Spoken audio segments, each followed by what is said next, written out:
Tonight, a Newsnight investigation into the selling of British visas in Romania. The British Embassy is about to investigate our evidence, which suggests that for the right money, Romanians can buy UK visas in Bucharest.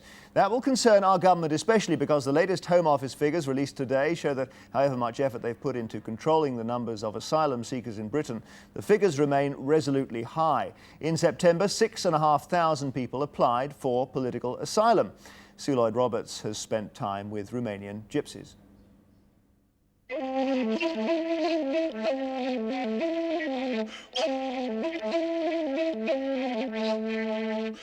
Months after Jack Straw introduced the deterrents which were expected to put off would-be immigrants coming to the UK, thousands are still trying their luck. Not all of them are met by the Home Secretary himself on arrival, but the welcome in Britain is becoming increasingly frosty. Since the beginning of the year, 2,000 people from Romania have come here, but not one of them has been given political asylum. So why did the gypsies, now in London, choose Britain? I believe that the UK is better than most countries. All the time you see on television that there are lots of races living here. In Romania, you keep hearing that the UK is a country that takes in asylum seekers from all over the world, and there's no discrimination.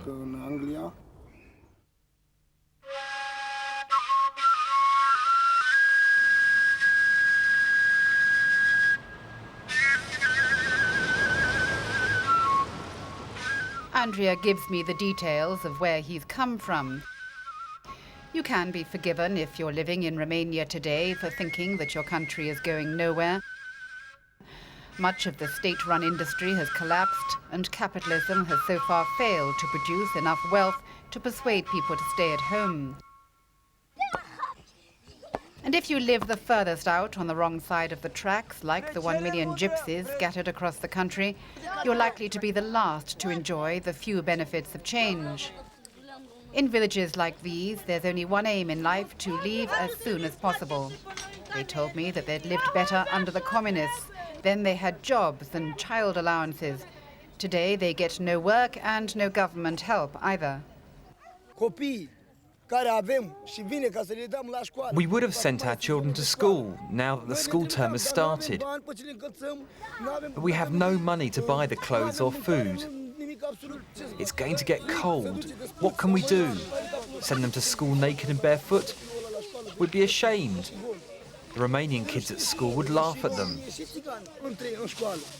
If I told you that the British government no longer gives Romanian gypsies who arrive in England money, but maybe food and housing and schooling for the children for as long as they're in the country, and then you might be sent back again, would you still try and come?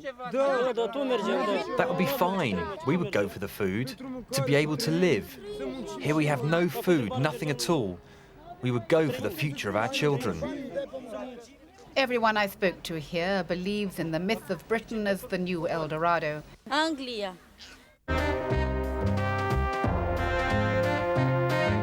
And Beggars and Gentlemen of the Thames, a recent program shown on Romanian television, has helped fuel the idea. Am ajuns aici în Anglia, ne-am pus copiii la școală, toți. Primesc social, am casă, 7 copii și eu și nevasta, adică 9.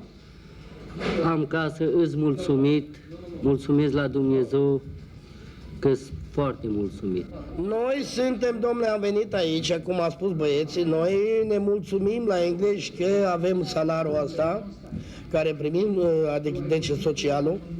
Uite cum sunt eu primesc 800 de lire pe lună.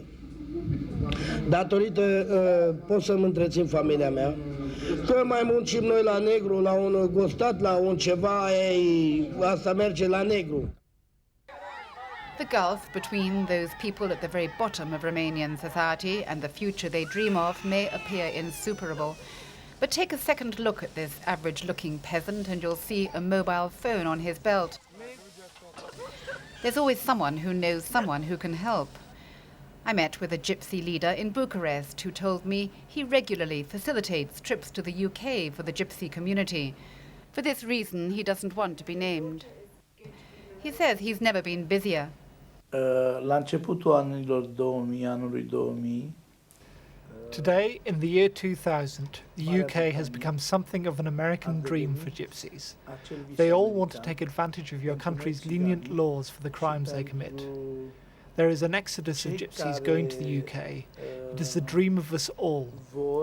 They have been told that there is real affection for gypsies in your country.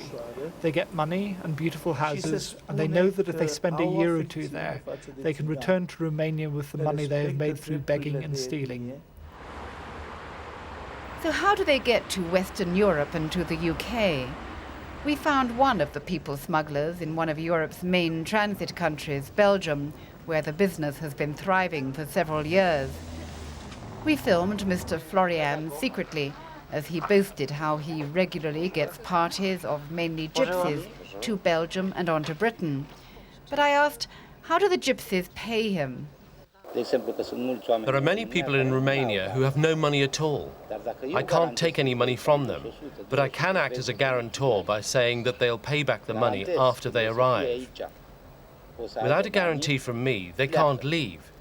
I control everything. For the gypsies, their word is their bond. If they have to pay back £2,000, then they'd rather not eat than not pay back the money. How much is the cost of the journey to Western Europe and then on to the UK? From Romania to France, it costs £300, and then it's another £500 to get to the UK. This Friday, for example, we have 100 passports and £80,000 ready for them. How do you get the lorry loads of people through? The easiest route from Romania is to Budapest and then to Hodos. That's a small customs post in Slovenia. I know all the border guards there. They're all corrupt. From there, it's through Italy. I always drive ahead in my Mercedes, making phone calls and payments as I go. He says he gets people as far as the Channel ports, and gypsies now living in London take up the story. We had no air, no oxygen. It was pitch black. The textiles in the lorry were giving out heat. We had no food, no water. We realized that we were leaving France by ferry because we heard voices of people loading, and then we heard the engines of the boat moving, and we knew we were crossing the channel.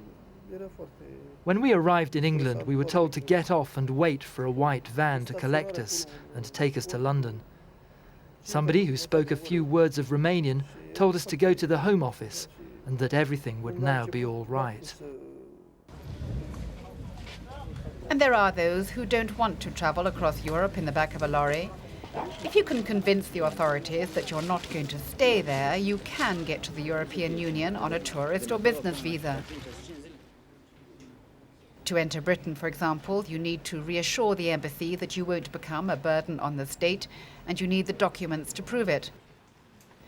On these terms, and after paying £30 for a visa, Romanians do get through. But are all the visas obtained legitimately? The requirements for getting a visa to go to the UK are made quite clear. But if you don't have a letter from a reputable employer, and if you don't have a bank account, but if you have the money and the contacts, there is another way in. We ask Roxandra, a journalist in her 20s, to get some of the newspapers which regularly carry advertisements offering visas for sale to the West. She poses as an unemployed girl desperate to get to the UK and with a family who's prepared to give her the money to get there to start a new life. She tries 5 agents. They're all equally encouraging. Alo, bună seara! V-am sunat în legătură cu anunțul din ziar pentru vizele de Anglia. Da? Așa, aș vrea să vă întreb, în primul rând, cât costă? Deci, o viză de Anglia cu 6 luni, deci costă $2,000. $2,000? Da. Și vreau să vă întreb, adică, nu știu, eu chiar nu lucrez și știu că de obicei este nevoie de o adeverință de muncă. Nu. Și vreau să vă întreb, de ce garanție am că e o viză adevărată? Cum? Că dau atâția bani și... Dacă vreți să vă convingeți, se verifică la consulat. Bun, și banii îi dau înainte sau după? după ce deci o pot verifica la consulat. Deci, în momentul în care iese viza, se vede că se ia din consulat, normal, așteptăm la poartă, iese cu pașaportul, a dat viza, e pașaportul și... Ok. None of the agents asked her for any money up front, which would suggest that it is not a scam involving agents who take the money and then disappear. My gypsy contact explained to me how the system works. There are agents here in Bucharest who can arrange such visas. For us gypsies and also for Romanians, the UK is a mountain of gold which offers us tremendous advantages. We sell our houses and our land and pay between $2,000 and $3,000 for a visa. With the news of how much money can be made in the UK, the price of a visa has gone up recently because of the increased demand. The agents take a cut of the money for themselves, and the rest goes to a person at the embassy. He offered to get us a visa, but then called off the deal as he was afraid of exposing his contact to the authorities. We told the British Embassy how Roxandra had been promised a visa without providing the documents by a number of agents.